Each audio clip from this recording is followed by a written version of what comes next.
So we're really pleased to bring to you today's program, Immigration Trends and Policies Today. This is part of our Coming to America programming initiative, thanks to a grant from the Yiddish Book Center, where we're learning about immigration and asking questions such as, in what ways do immigrants change America? And in what ways does America change immigrants?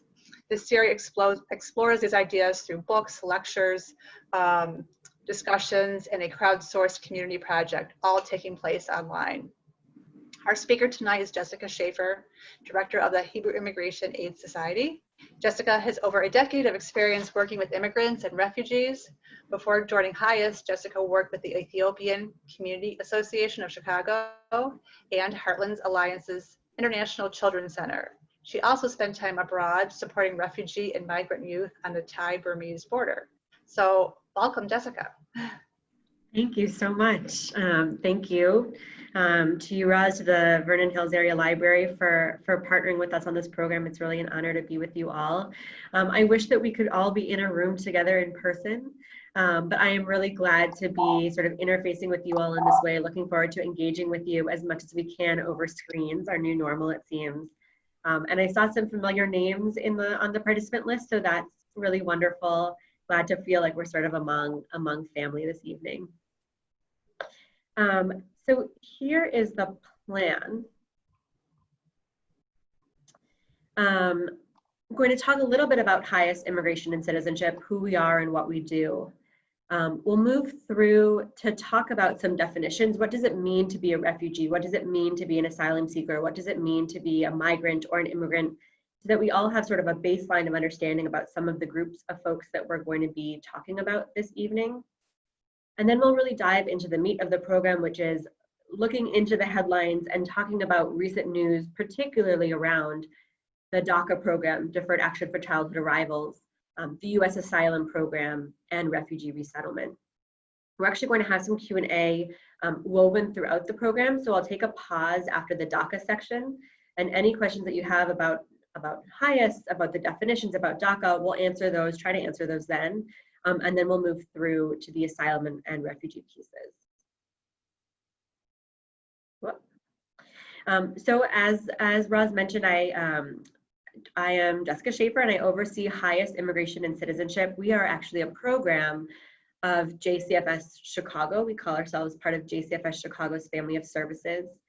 JCFS is a large multi-service social service agency that operates in Chicago and in the surrounding suburbs, and HIAS Immigration and Citizenship is the immigrant serving arm of the larger agency. We were founded in 1911. You'll see a very old photo there. Founded in 1911, so almost 110 years ago, to support Jewish immigrants in particular, who were immigrating here to the Chicagoland area. But we are proud today to support immigrants of all faiths and all backgrounds. You'll see in the photo here a Syrian refugee family that we helped to resettle in 2016. The work that we do is very much inspired by Jewish values, inspired by the value of repairing the world, working to make the world a more just and equitable place. Also the value of welcoming the stranger, very core to many faith traditions. And our work is also inspired by our own Jewish experiences as having been refugees and immigrants ourselves. In fact, my own grandparents were resettled as refugees by HIAS after the Holocaust. So because we have a really acute understanding of what it means to be a refugee, what it means to be an immigrant in this country, we see ourselves as having an obligation to pay it forward, to support those who today are moving through processes of immigration, of resettlement. So what is it that we do exactly as a program? Our largest department is our Immigration Legal Services. We have Russian-speaking, Spanish-speaking, of course, English-speaking staff who assist the community with applications for permanent residency, that's a green card, for citizenship, for DACA, which we'll talk more about shortly, for family petitions to help bring relatives here to the United States from overseas. Our staff are accredited by the Department of Justice, so they're able to provide these services as an immigration attorney would. This is a special special accreditation for nonprofit agencies so that we can serve primarily low-income immigrants as they move through various processes. We also have a robust outreach and education program offering sort of education on a wide range of topics impacting immigrants and immigrant rights. Most notably, we offer citizenship classes for the community. I saw one of our beloved citizenship instructors on the call or on our webinar this evening. So this is where we help folks apply to become, study to become U.S. citizens, take their citizenship exam and interview. We also have Russian-speaking case managers who specifically help clients with public benefits applications and support. We have an academic scholarship program awarding undergraduate and graduate scholarships to young people who have intersected with the HIAS program. Maybe they themselves were supported in their immigration. Maybe it was their parents, their grandparents. And finally, we engage in advocacy for refugee, asylum seeker, immigrant rights broadly. We convene what we call the Chicago Jews for Refugees Coalition, which is a coalition of synagogues, of organizations, of individuals, of different partners, all working together to stand for refugee and asylum seeker rights. At the moment, we've got offices in Buffalo Grove, Palatine, Skokie, and downtown Chicago. And all of our staff, myself included, I'm Canadian, we have all experienced different facets of the US immigration system. And so we all come to this work having had personal interactions with processes and systems.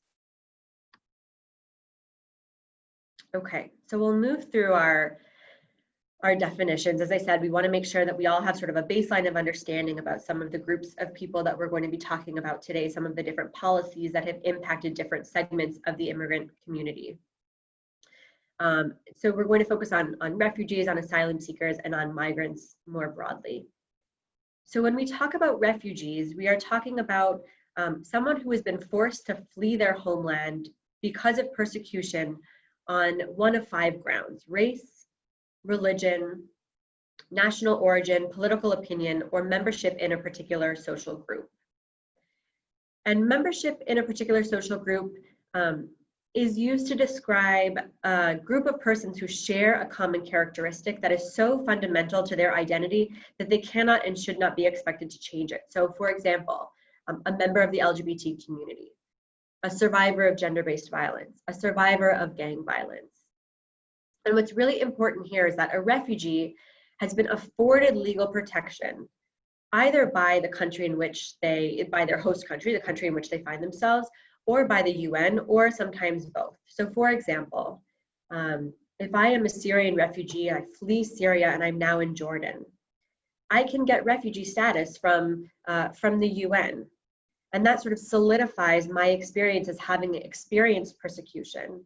And now that I've been afforded this legal protection, there's a very specific and clear pathway should I immigrate to the United States or to another country as a resettled refugee. I should say that there are, at this moment, more than 79 million displaced people around the world. And of those, about 26 million are refugees. So 26 million people have already been granted this legal protection, this legal definition of being a refugee. When we talk about asylum seekers, same definition as, same grounds of persecution, I'm sorry. When we're talking about an asylum seeker, we're talking about somebody who has also fled persecution in their home country on the same grounds: race, religion, nationality, political opinion, membership in a particular social group. But the key here is that they have not received that legal recognition or status yet. So when we talk about asylum seekers arriving to the southern border, for example, or applying for asylum within the United States, these are individuals who are also fleeing persecution as a refugee flees persecution, but they are seeking that legal status. They have not been granted that legal status. So again, the experience of persecution is the same for a refugee or an asylum seeker, but it's whether or not that individual has been granted legal recognition that differentiates the two. And there are about 4.2 million asylum seekers worldwide. And then when we talk about migrants or immigrants more broadly, we can be talking about refugees, we can be talking about asylum seekers. But we can also be talking about somebody who has chosen to move from their home country because they're looking for work opportunities or education or to reunite with family. We can use immigrant to describe a refugee or an asylum seeker, but we couldn't use refugee or asylum seeker to define all immigrants. They're not interchangeable in the same way.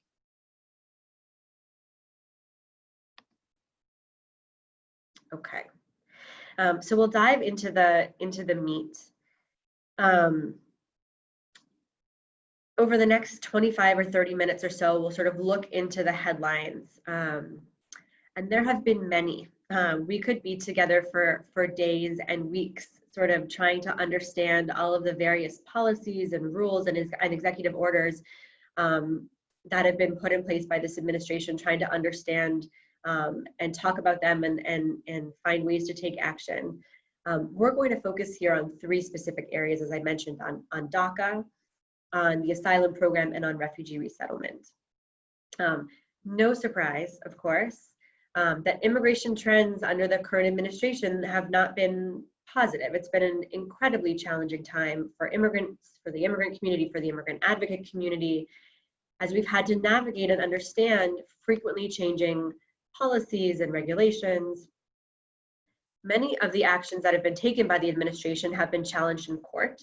And in some cases, as in the case of DACA, the rights of immigrants have been upheld. Right, this was the case just a few weeks ago with the DACA SCOTUS ruling, which we'll go into in a moment.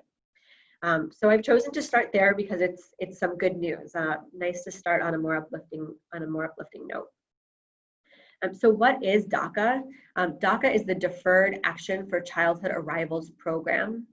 This was announced by executive order by President Obama in June of 2012, and essentially it allows undocumented young people brought to the United States as children to receive work authorization and protection from deportation.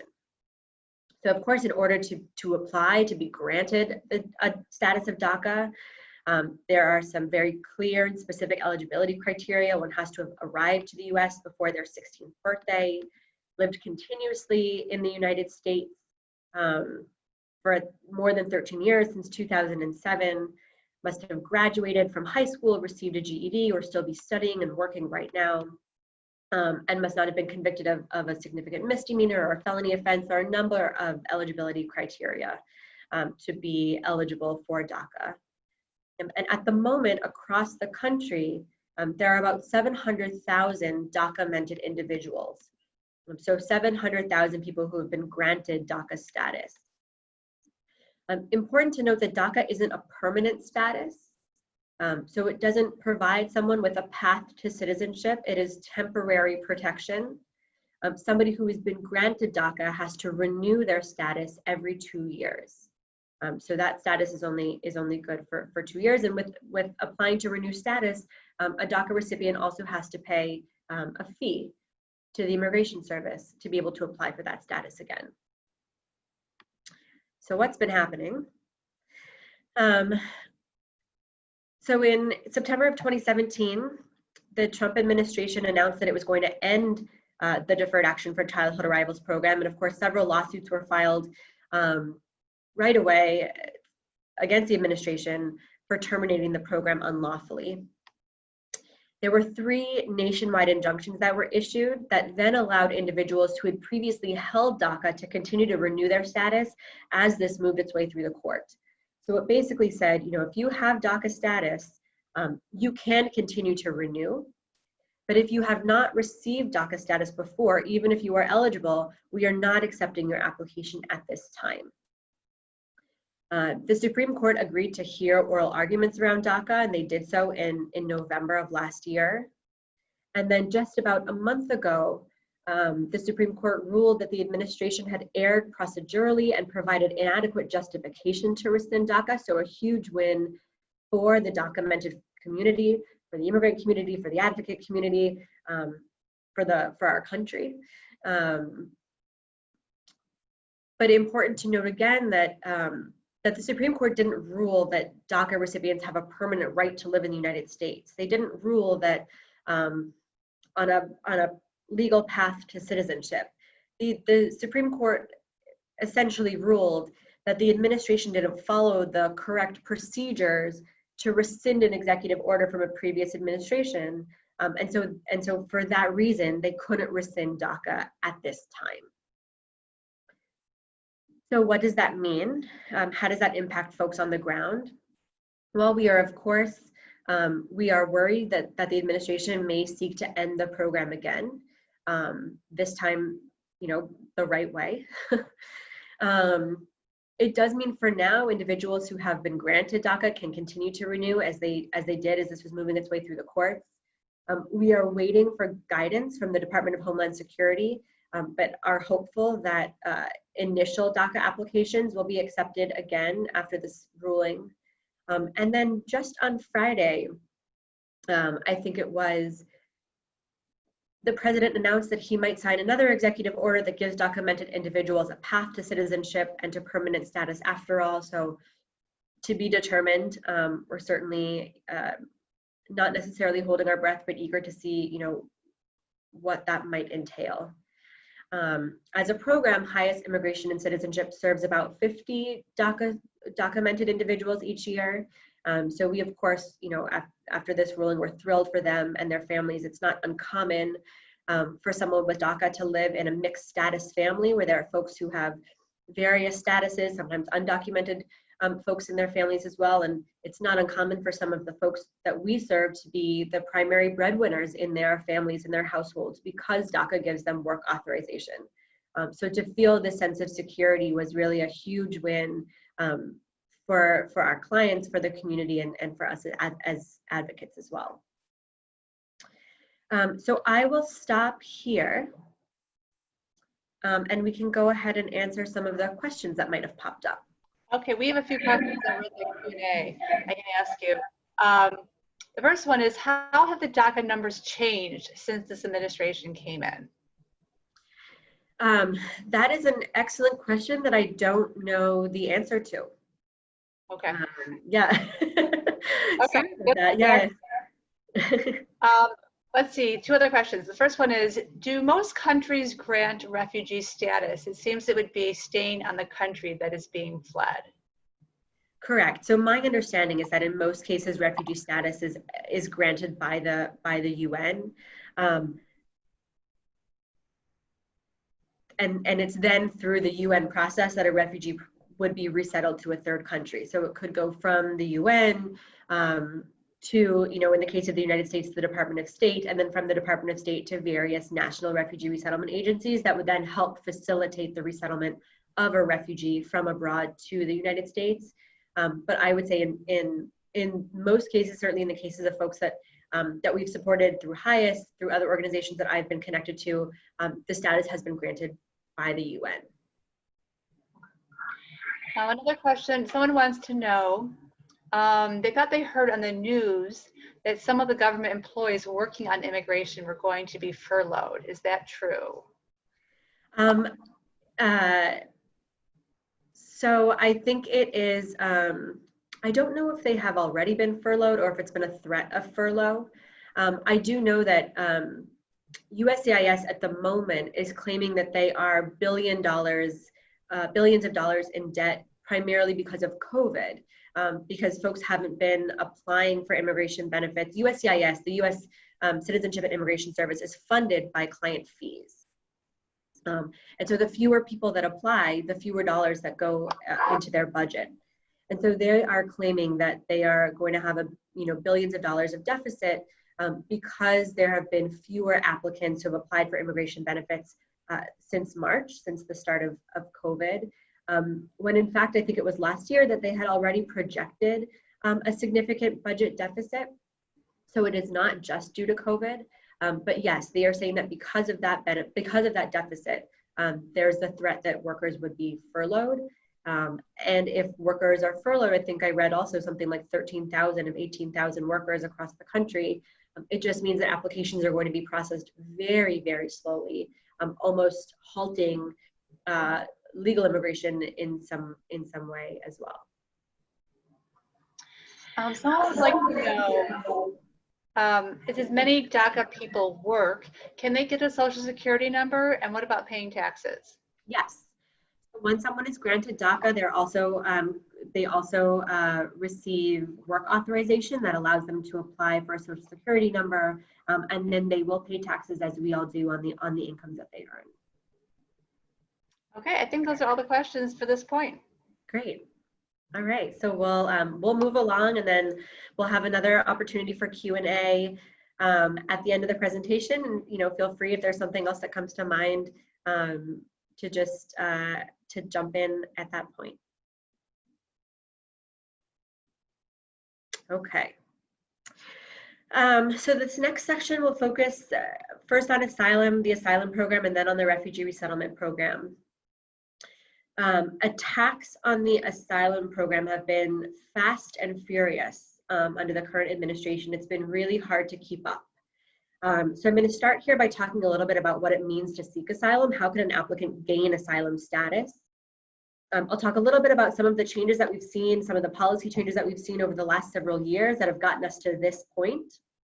And then I'll talk about what's been in the headlines most recently, which are new proposed regulations that, if implemented, will essentially eviscerate the asylum program. And the only good news there is that this program is very timely. There's a way that we can all, if we are moved to do so, take action to oppose these new regulations. And so I'll talk a little bit about that as well.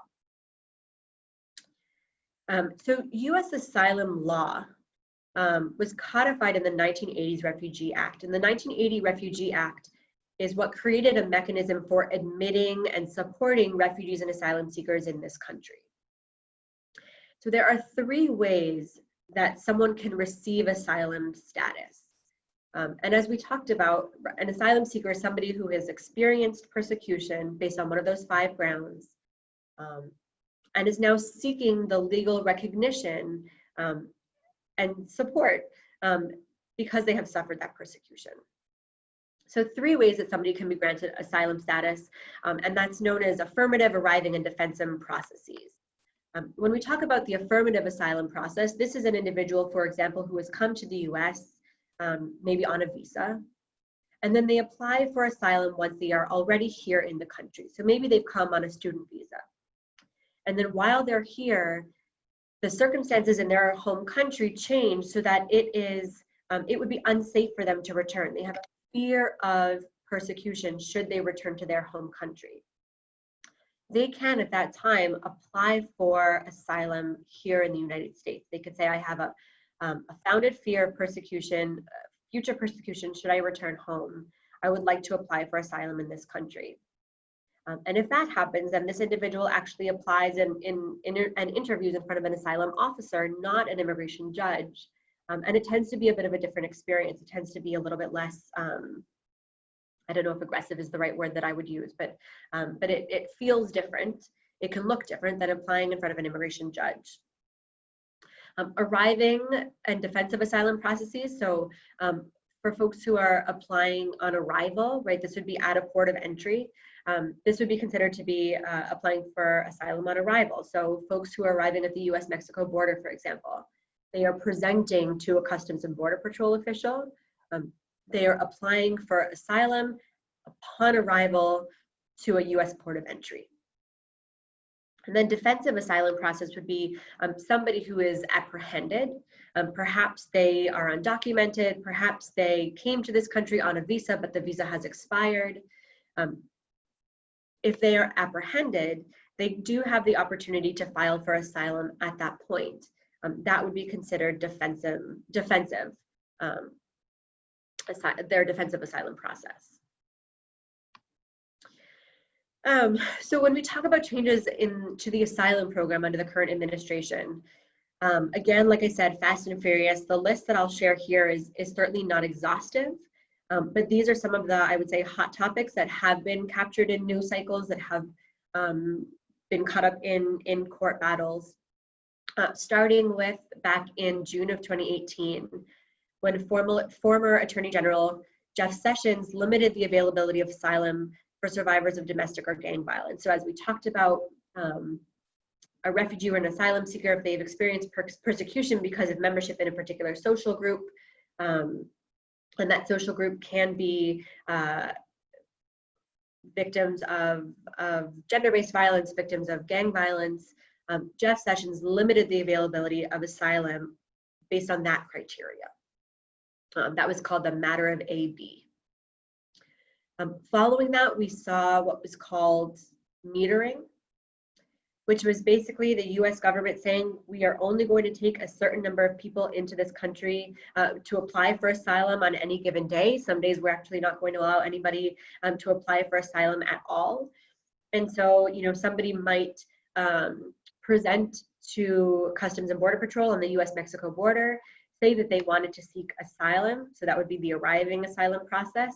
But then they were essentially told, we're sorry, we're full for today.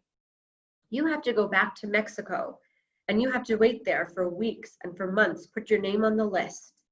And then, when we call your number, you can come and you can apply then.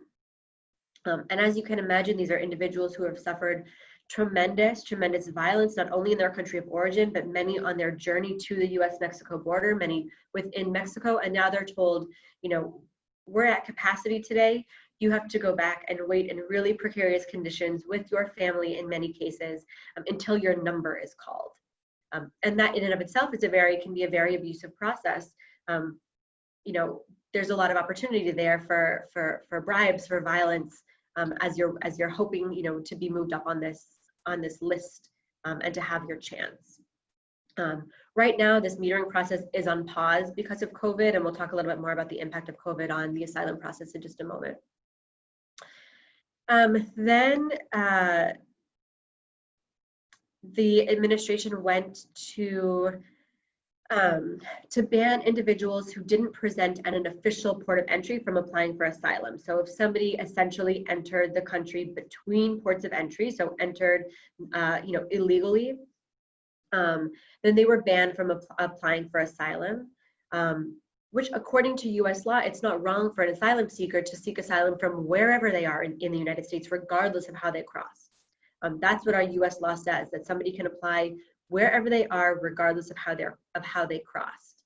And given the policy of metering, many people who were desperate, who had no intention of crossing the border illegally, felt like they had to because life was so precarious in Mexico.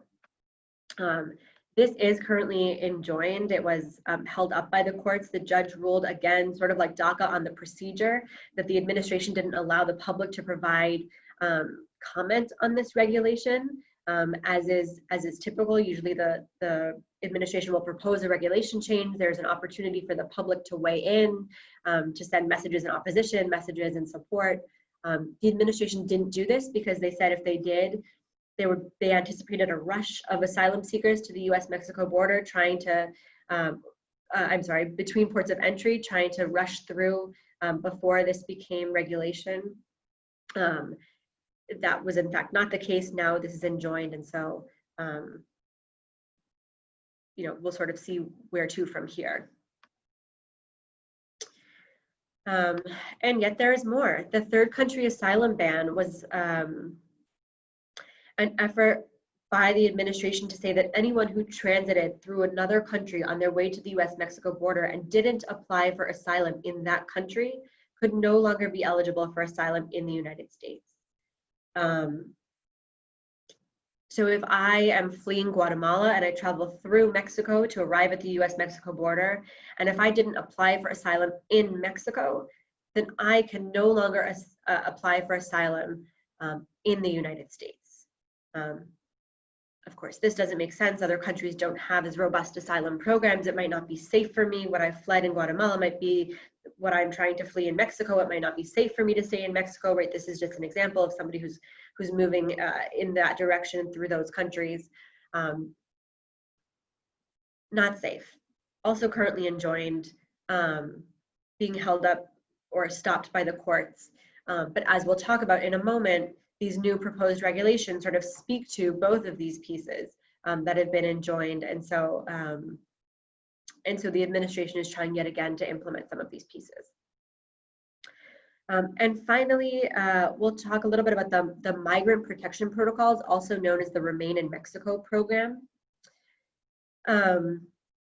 These are folks who have been returned to Mexico not to wait for their opportunity to apply for asylum, as was the case with metering. But these are individuals who have submitted their applications for asylum and are now told, you have to wait out your case in Mexico. And it can take years for an asylum case to be adjudicated. Prior to this administration, and still, obviously, asylum seekers can be detained upon applying for asylum. Asylum seekers were previously also released into the community to reunite with family as their cases were moving through the immigration courts. The Migrant Protection Protocols, the Remain in Mexico program, was requiring asylum seekers to return to Mexico. You can see here, more than 60,000 people have been forced to wait in Mexico since this was implemented, and it was not meant to apply to families, to women and children, but in practice it does. And of course, folks don't have access to legal representation. Folks might not have access to employment, no support, in some cases eligible to receive shelter, but only for a short period of time, and then they're told to move on, they're on their own. The administration has also used COVID to block asylum seekers from filing applications for asylum on the border. On March 20th, the CDC issued an order that allowed Customs and Border Patrol to expel anyone who was trying to enter without documentation. So not folks who had a visa, but predominantly folks who were undocumented, who were presenting to apply for asylum.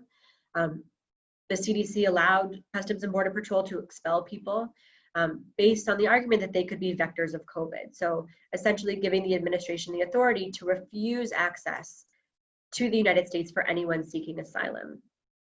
This order was meant to expire after 30 days. It was extended once to 60 days, and now it's been extended indefinitely. And to date, since March, more than 41,000 people have been expeditiously turned back, no due process, no opportunity to apply for asylum, just expeditiously turned back, told that it's too risky for them to submit their application for asylum at this time due to COVID. Okay, so that brings us here, which is on June 15th, the Departments of Justice and Homeland Security released proposed regulations that, if implemented, right, in addition to all of this that has already happened over the last several years, these new regulations would, if implemented, would basically make it impossible for anyone to receive asylum status in the United States. So what does that mean? What do those look like? These new regulations would completely bar the granting of asylum on the basis of gender. So anyone who has fled sexual or domestic violence no longer eligible for asylum status. The proposed regulations would narrow the definition of persecution. So it says that the specific language says the persecution would be extreme and threats must be exigent. And so there is no way for someone to apply for asylum if they, for example, experienced multiple short detentions or multiple minor beatings, for example. There is no indicator on how to consider cumulative harm. As the third country asylum ban did that we just talked about a moment ago, these new asylum regulations would again deny asylum to people who transited through other countries on their way to the US. And this last one, I mean, everything is horrendous. I should say that these regulations, this is a 160-page document. So these are, some of the points that I think are most digestible. I'll share in a couple of slides some links to other summaries of the proposed regulations, some of the other pieces that are being proposed. Just a massive and horrendous document. But one of the other key pieces is that it would deny asylum seekers due process by allowing immigration judges to decide cases based on written applications. So asylum applicants would no longer have the opportunity to present in front of an immigration judge or an asylum officer. And asylum applications are deeply, deeply complex. And they require a lot of time to parse through. And it's outrageous to think that a judge could make a decision based on a written application without any opportunity for question and answer back and forth with the applicant, without calling any witnesses. What if the applicant doesn't speak English, or English is a second or third language? What if they're not literate at all? What if they file on their own without any legal counsel? And once the application is filed, it cannot be changed. So what goes into the system stays in the system, and that's what the judge who is reading through this is making their decision around. Just horrendous. There are also, the proposed regulations also include some changes to how asylum applicants could apply or be eligible for work authorization. So right now, for those asylum applicants who are in the country, who are not applying, on the border, who are not applying defensively, when someone applies for asylum, after, at the moment, 150 days, if they're in the country, they can also apply for work authorization. The idea, again, here is that it can take years to adjudicate asylum applications. And so if somebody applies for asylum and has to wait a year, 2 years, 3 years before they find out if their asylum status is granted, they need to be able to support themselves. They need to be able to support their families as they're waiting to hear what the status will be on their application. So these new regulations say that an asylum applicant has to wait a year, so no longer just less than 6 months, but 1 year before they can apply for authorization. And there are some folks who would be ineligible to apply whatsoever. They might have to wait, the 2, the 3, the 4 years until their application is adjudicated, until they can work legally. That includes individuals who didn't file their application within their first year of arrival to the US, and applicants who entered the United States without inspection. That means somebody who entered not at a port of entry, but between a port of entry. They would not be able to apply for work authorization at all. So what do we do besides take a big deep breath, which is what I have to do often, and I'm sure many of us do? There is an opportunity, if you feel moved to voice your opposition to these rules, as I do, to take action. As I mentioned, when the administration proposes a rule change or a change to regulation, they have to open that up for public comment. And before a rule can be finalized, they have to, the government actually has to read and respond to each one of the unique comments. And unique here is important because, as I'll share on the next slide, we do have some sample language that you can use if you choose to submit a comment. But we don't want you to copy and paste, because each comment, in order for it to be reviewed and responded to, does need to be unique. Doesn't have to be fancy, but does have to speak, be unique in language. You can speak to it from your own personal perspective, experiences, etc. It just so happens that comments around this regulation are due tomorrow at midnight, so truly well timed. And we do, I will say that we do anticipate that these regulations will be tied up in litigation, and so public comments can be really useful in that litigation to show public support of or public opposition to proposed rules. So if you feel so moved, this is the space, and we can get this out to you afterwards. The link there will link to the page where you can submit your comments. And as I mentioned, we have 2 links there, one from HIAS National, which is a partner agency of ours. We share a name. It's confusing. We are not the same, but they are a national organization that we work in partnership with, particularly around advocacy efforts. And then Clinic, the Catholic Legal Immigration Network, both offer a synopsis of the rule, of the proposed regulation, and some sample language should you choose to use some of that language in your comment. So we encourage you to take action and oppose the rule in the next 28 hours. Okay, I'm gonna take just the next few minutes to talk a little bit about refugee resettlement. This has been an area that has again been dismantled under the current administration. We have felt this very acutely in our work at HIAS Immigration and Citizenship. I'll take a few minutes to talk about changes in the refugee resettlement program under this administration, and then we'll open it up for some more question and conversation. So that same Refugee Act of 1980, where we talked about the asylum program, it also created the U.S. Refugee Admissions program.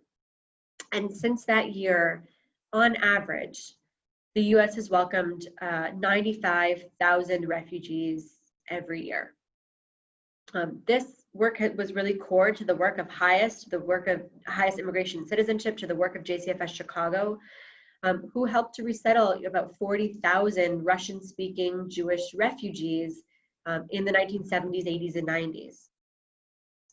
So very core to our work and to our mission. You'll see here the refugee ceiling, the maximum number of refugees that the administration said the U.S. could resettle in a given fiscal year. So the refugee ceiling, also known as the presidential determination, is set by the president, not by Congress. And this is just the maximum. So this isn't to say that we will absolutely resettle this number of refugees in a given year, but this is the maximum number of refugees that we agree to resettle in each of these fiscal years. And you see the specific dates there. So just before the current administration took office, the refugee ceiling was at 110,000. So that was set, September of 2016. And the administration has been slashing this number consistently, as you can see, over the last 4 years. In fact, one of the first acts, of course, was the first iteration of the Muslim ban that happened to also slash the number of refugees, the refugee ceiling for that fiscal year by 60,000. So that maximum number of refugees to be resettled was reduced to 50,000. And then you can see 45,000 in 2018, 30,000 in 2019, and 18,000, which is the absolute lowest number on record in 2020. And even though this was the cap, the US to date in this fiscal year has only resettled 7,836 refugees to date, so nowhere near that number. And of course, this is somewhat impacted by COVID because COVID has sort of stopped the refugee resettlement program, but certainly not only exclusively because of COVID. You can also see here the countries with the greatest number of refugees, and then the countries that have primarily been, from which refugees have been primarily resettled here in the United States. So you can see that despite Syria having the greatest number of refugees in the world, it's not on our top 5 countries of refugees resettled, because the priority of the administration at the moment is to prioritize resettlement of refugees who are not Muslim. And so for that reason, you see, the Democratic Republic of Congo, Ukraine at the top of that list. There have been other attacks on the refugee program. Last fall, the president issued an executive order that allowed governors and county officials to refuse refugees in their states and municipalities. And in order to accept refugees, they had to opt in to the refugee resettlement program. Illinois did opt in, as did Cook, DuPage, and Rock Island counties. To my knowledge, Lake County did not opt in. But meanwhile, a federal judge did block this executive order. And so at this time, states and municipalities cannot deny a refugee from resettling in their community, in their state. But, yet again, another opportunity that the administration was trying to take to limit refugees, to limit legal immigration to the United States. Okay, I'll just end with a note to say,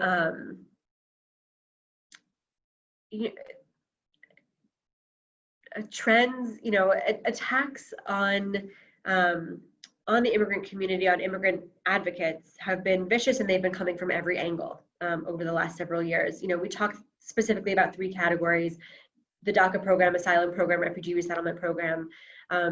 But truly, the administration is taking every opportunity to limit immigration to this country. And we could go into all of these headlines if we had, days or weeks, requiring student visas. You see some of these here, requiring student visa holders to return to their home countries if their learning is done online this fall. I just saw today that that was rescinded. But that was an effort of the administration to try to send people back to their home countries. Limiting immigration for folks who hold specific work visas. Prioritizing immigrants who are wealthy and who are educated. The attacks, they are coming fast, they are coming furious. They cause a lot of confusion, which is the point, making processes so overwhelming and so confusing that people feel paralyzed to even move through them. And so we encourage you to be advocates for the immigrant community. We need to stand up for our immigrant brothers and sisters, now more than ever before. Certainly one way to do that is to call elected officials, members of Congress, to support immigrant rights, to oppose policies that limit immigrant, refugee, asylum seeker rights. But it's just as important for us all to talk with our family, to talk with our friends, to talk with our neighbors about what's going on.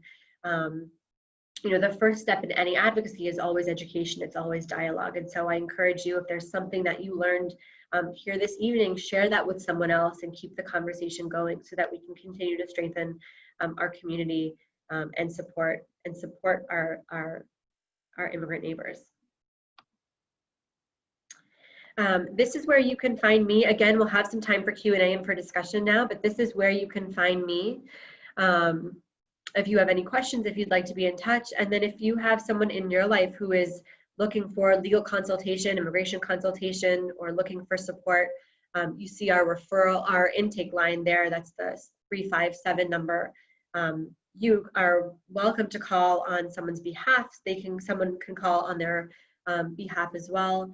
We have, like I said, Spanish, Russian speaking intake workers who can support folks, answer questions, provide referrals, and be, as best of a support as they can be at this time when there is so much swirling around us all. So thank you, and I look forward to the tough questions that you'll ask me. Okay, so Jessica, we do have a bunch of questions, but before we do that, I just want to mention, well, thank you for all that information.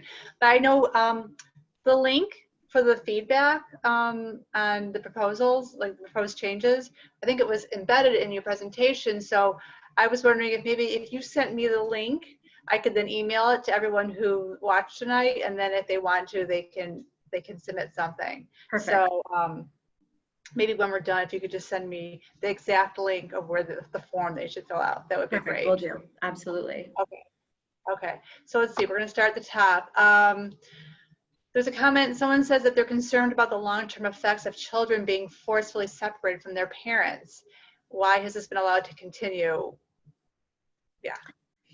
Yeah, I'm with you. I'm with you. It's cruel. As JCFS, as a social service agency, we're often talking about the mental health impact, the trauma on children and families. That's the lens that as an agency we often look through when we're thinking about these policies, and the cruelty is the point, I think, as so many have said before. What someone wanted to know, there's a term that you used in your presentation. You used the term enjoined. What does that mean exactly? That just means it's been stopped by the courts. Okay. And why does it take so long for asylum cases to be heard?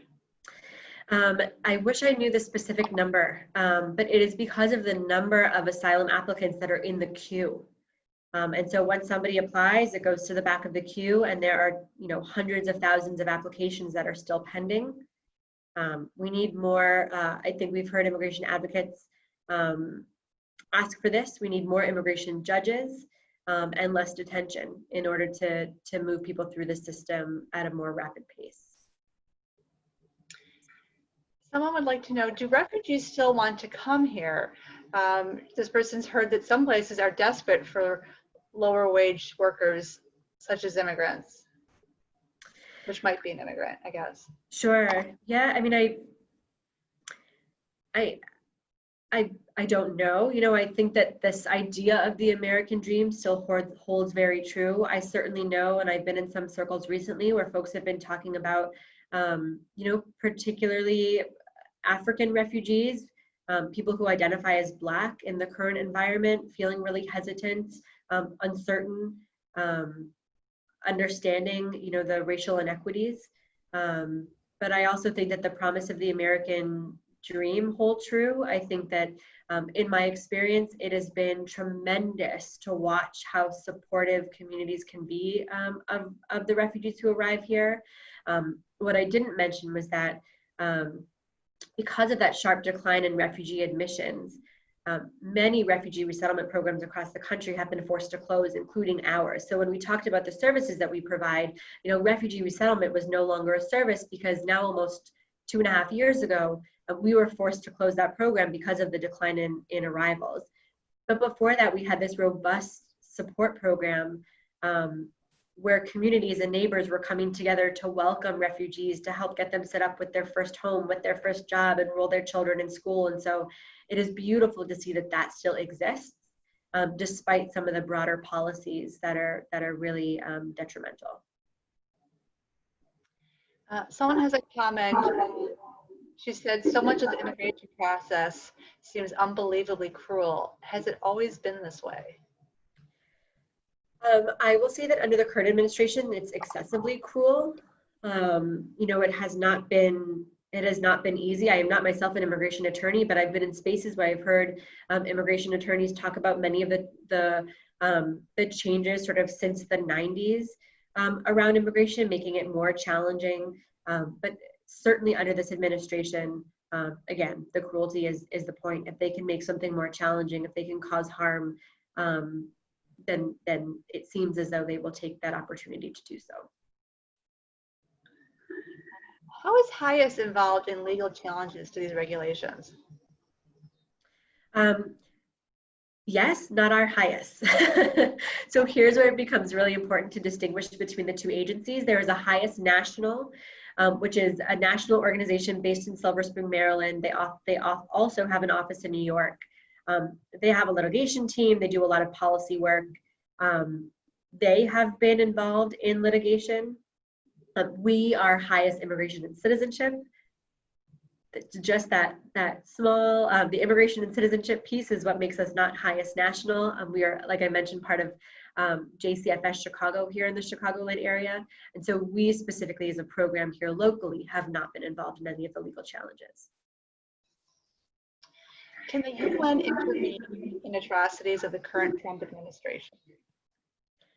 I don't know. I'd love to know if somebody else, has a better understanding of the UN's role and how they might be able to intervene, but I don't know.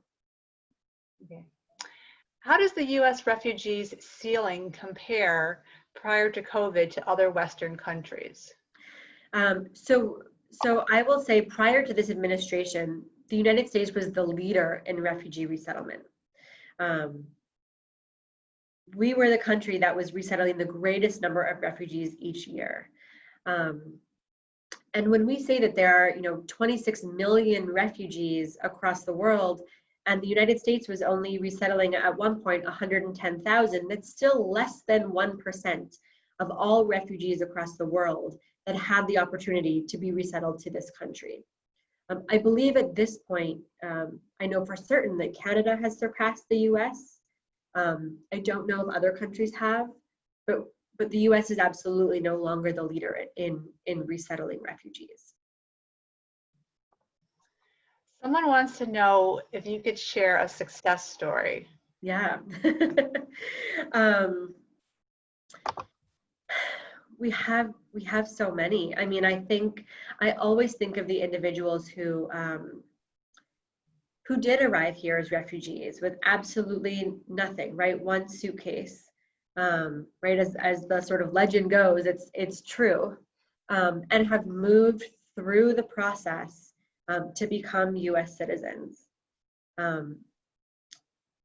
It's one of the beauties of the work that we do, that we did, being able to welcome refugees when they first arrived, and then being able to help them become permanent residents, help them bring their family members here to reunite with them, help them apply to become U.S. citizens and realize their dreams. And in some cases, folks are coming with refugee status from countries that didn't recognize them as citizens to begin with. And so they now have this opportunity to gain citizenship for the very first time in some cases. And so to be witness to that, to support people through that is really phenomenal. The picture of the refugee family from Syria that I showed at the very beginning of the presentation, they have a very special place in my heart. They arrived almost 4 years ago now. Their children were 3 and 5. I should say my mother had been resettled as a refugee after the war, after the Holocaust. She'd been born in Germany in an internally displaced persons camp, was resettled as a refugee at 3 years old. And so, I saw some similarities in that, the Syrian refugee family having a 3-year-old son, thinking of my mom as a 3-year-old having arrived.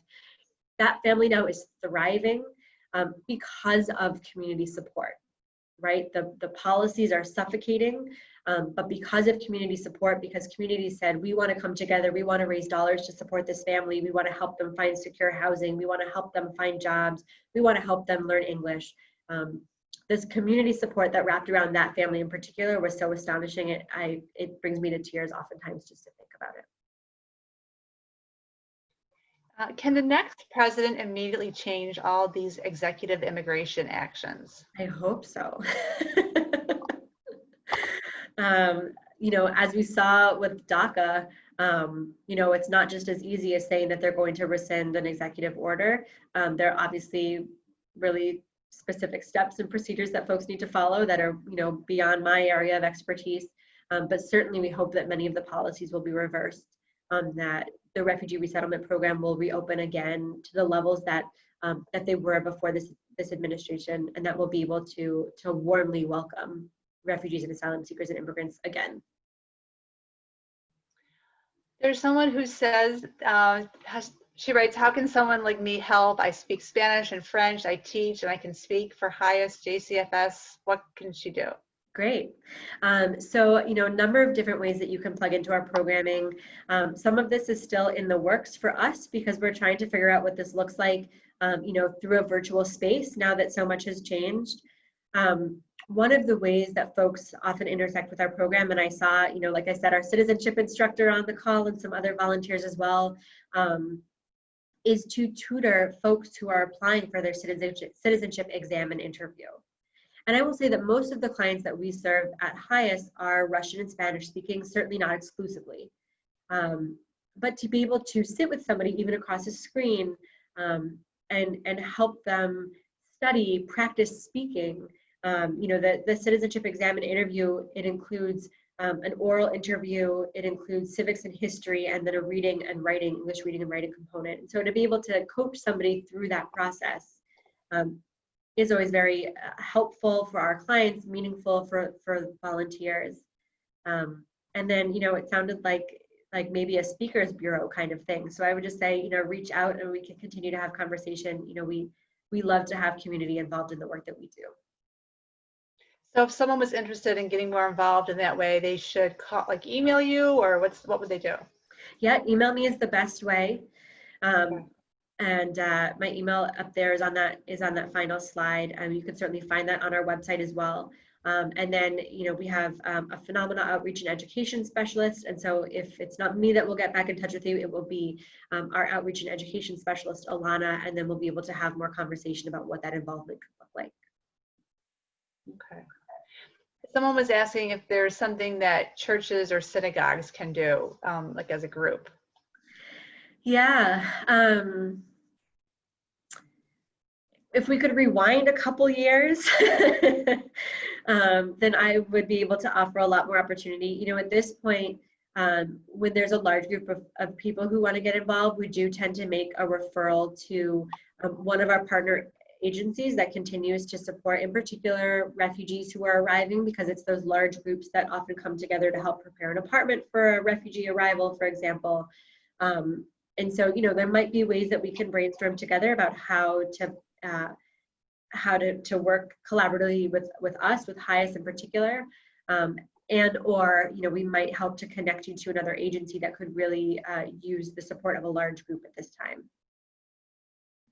Okay, I think we got through all the questions. Again, so we'll send you an email with the link. As soon as I have that, I'll send it out to all of you who joined us tonight.